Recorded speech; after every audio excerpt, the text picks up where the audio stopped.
بسم اللہ الرحمن الرحیم۔ السلام علیکم۔ ایک دفعہ 3 ڈاکو رات کو ڈاکہ ڈالنے کے لیے ایک گھر میں گئے۔ جب وہ اس گھر کے ایک کمرے میں داخل ہوئے تو 3 خوبصورت اور حسین و جمیل لڑکیاں سو رہی تھیں۔ جب ڈاکوؤں نے ان کو اکیلے دیکھا تو ان کے دل میں شیطان نے شیطانگی پیدا کر دی اور انہوں نے ان تینوں لڑکیوں کے ساتھ اس کمرے میں زبردستی زنا کرنا شروع کر دیا۔ اس کمرے میں اندھیرا اتنا تھا کہ ان تینوں لڑکیوں کو ان لوگوں کی شکلوں کی پہچان نہ ہوئی اور وہ تینوں ڈاکو بھی لڑکیوں کی شکل کو نہ دیکھ سکے۔ تینوں بہنوں سے زبردستی زنا کر کے وہ ڈاکو وہاں سے چلے گئے۔ چند دنوں بعد وہ تینوں ڈاکو ایک گلی میں سے گزرے۔ جس گلی میں مسجد تھی اس مسجد میں امام صاحب تقریر فرما رہے تھے کہ زنا انسان پر ایسا قرض ہے جو انسان کو ہر حالت میں ادا کرنا پڑتا ہے، لیکن اگر کوئی انسان اللہ کے دروازے پر توبہ کر لے تو اللہ تعالیٰ اس کے قرض کو زائل کر دیتا ہے، لیکن شرط یہ ہے کہ سچے دل سے توبہ کی جائے۔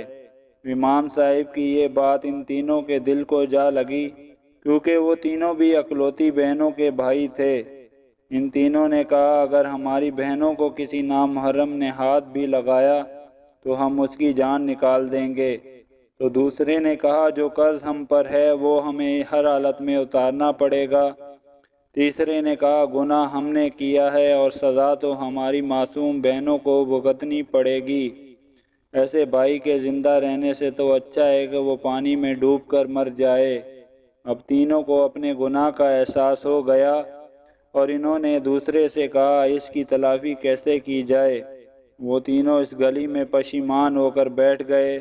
پھر ایک نے کہا امام صاحب کے پاس جا کر مدد لیتے ہیں۔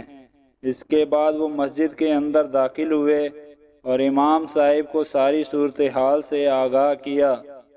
امام صاحب نے کہا ہمارا رب بڑا غفور الرحیم ہے، اگر وہ معاف کرنے پر آئے تو 100 قتل کرنے والے کو بھی معاف کر دیتا ہے، لیکن اگر پکڑنے لگے تو ایک ریشم کے دھاگے جتنے گناہ سے بھی پکڑ لیتا ہے، لیکن اگر تم سچے دل سے اس کے دروازے پر توبہ کرتے ہو تو وہ غفور الرحیم ہے، تمہیں ضرور معاف فرما دے گا، لیکن میرا رب اس وقت تک تمہیں معاف نہیں کرے گا جب تک وہ 3 لڑکیاں تمہیں معاف نہیں کریں گی۔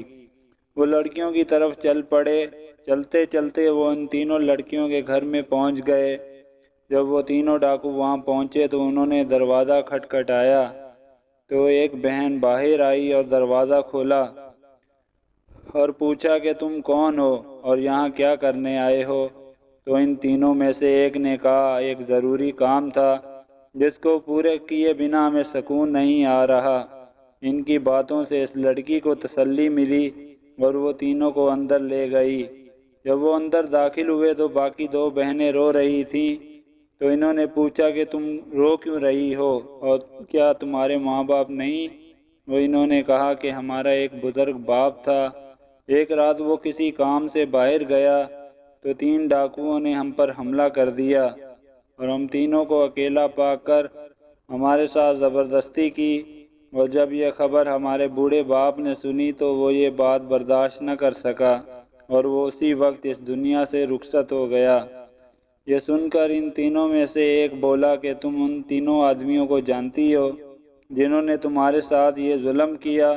تو ان تینوں نے کہا اندھیرے کمرے میں جب انہوں نے ہم سے زبردستی زنا کیا تو ہم ان کی شکل نہ پہچان سکیں، اگر وہ ہمارے سامنے آ جائیں اور ہم ان کو پہچان لیں تو ہم ان کے ٹکڑے ٹکڑے کر دیں گے، اور اس کے بعد ہم اپنے پیٹ میں پلتے ہوئے ان کے بچوں کو بھی قتل کر دیں گے، کیونکہ جن کے نامعلوم باپ کا کردار ایسا تھا تو بڑے ہو کر وہ بہت بڑے مجرم بنیں گے۔ یہ سن کر ان تینوں میں سے ایک ڈاکو نے کہا کہ اس رات تم سے زبردستی زنا کرنے والے ہم تینوں تھے۔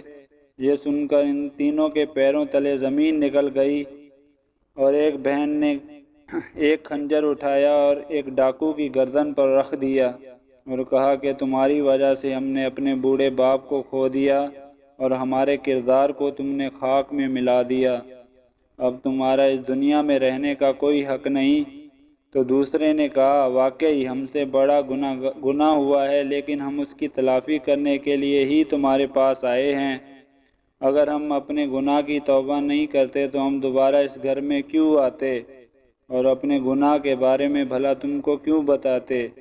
یہ سن کر اس نے کہا کہ تم اپنی غلطی کی اصلاح کیسے کر سکتے ہو؟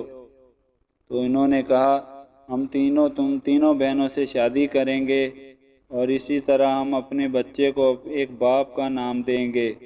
پھر وہ لڑکیاں بھی ان کی اس بات پر رضامند ہو گئیں اور ان سے شادی کرنے کے لیے تیار ہو گئیں۔ لیکن تھوڑی دیر بعد ان ڈاکوؤں میں سے ایک ڈاکو نے کہا کہ ہم نہیں جانتے کہ ہم میں سے کس ڈاکو کا کس لڑکی کے پیٹ میں بچہ پل رہا ہے۔ یہ بات سن کر سب پریشان ہو گئے۔ تھوڑی دیر سوچنے کے بعد انہوں نے کہا ہم امام مسجد کے پاس چلتے ہیں اور انہی سے اس مسئلے کا حل نکال لیتے ہیں۔ پھر ایک نے کہا کہ ہم امام صاحب کو یہاں بلا لیتے ہیں۔ ان دونوں نے اس بات پر اتفاق کر لیا۔ پھر ایک ڈاکو امام صاحب کو لے کر حاضر ہوا اور امام صاحب کو تمام صورتحال سے آگاہ کیا۔ تھوڑی دیر سوچنے کے بعد امام مسجد نے ان تینوں ڈاکوؤں کو ایک لائن میں کھڑا کر دیا اور پھر ایک لڑکی کو کہا کہ تم ان تینوں کے سینے سے ناک لگا کر خوشبو سونگھو، کیونکہ جب تم ان تینوں کے قریب جاؤ گی تو تمہیں ایک عجیب و غریب خوشبو محسوس ہوگی، کیونکہ ہر مسلمان چاہے جتنا ہی کیوں نہ گناہ گار ہو، اگر اس نے نبی صلی اللہ علیہ وآلہ وسلم کا کلمہ پڑھ لیا ہو تو اس کے جسم سے ایک عجیب و غریب خوشبو نکلتی ہے، اور وہ خوشبو ہر ایک میں مختلف ہوتی ہے۔ اور جب تم ان تینوں میں خوشبو سونگھو گی تمہیں محسوس ہوگا کہ اس دن کون سا ڈاکو تمہارے قریب آیا تھا۔ یہ سن کر وہ تینوں بڑے حیران ہوئے۔ پھر ایک لڑکی تینوں کے قریب گئی اور خوشبو سونگھنے کے بعد کہا کہ امام صاحب مجھے پتہ چل گیا ہے کہ اس رات یہی نوجوان میرے قریب آیا تھا۔ پھر امام صاحب نے اس لڑکی اور لڑکے کو علیحدہ بٹھا دیا اور پھر دوسری لڑکی کو کہا کہ ان دونوں میں سے چیک کرو اور پھر بتاؤ کہ ان میں سے کون سا شخص تھا جو تمہارے قریب آیا تھا۔ دوسرا آدمی ہے جس سے خوشبو آ رہی ہے، جو اس رات زبردستی کرتے اس کے جسم سے آتی تھی۔